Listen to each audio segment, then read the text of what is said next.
These are potters who had a huge understanding of their materials, a huge understanding of the techniques that they were using to build them.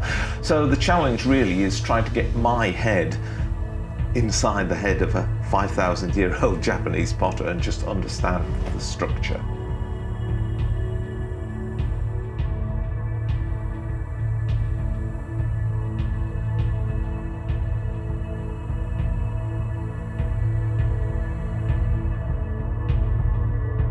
What I do is I create replicas of ancient pots. I research the technology by which that pottery was made and try and replicate firings, tools, techniques.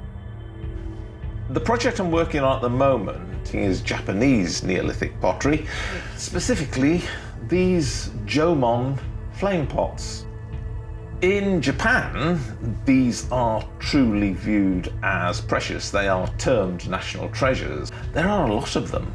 They've got, I think, about 900 that have been excavated so far. So they're not scarce in archaeological terms, but it is something that has become an icon of Japanese culture.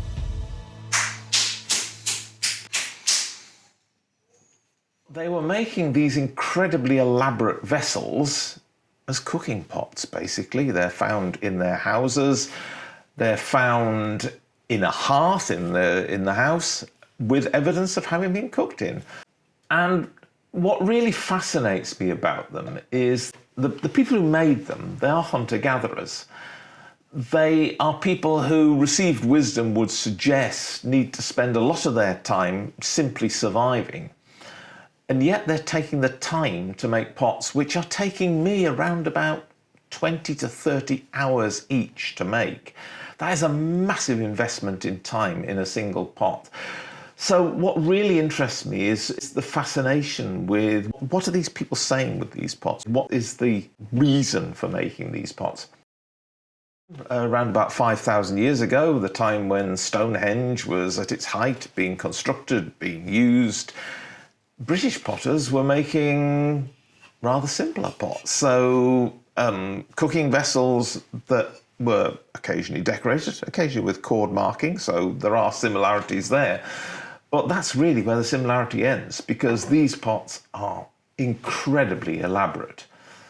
I have been heard to say that classical Greek potters around about 500 BC were making pots that were just basically potters showing off, showing their skills, demonstrating how amazing they were.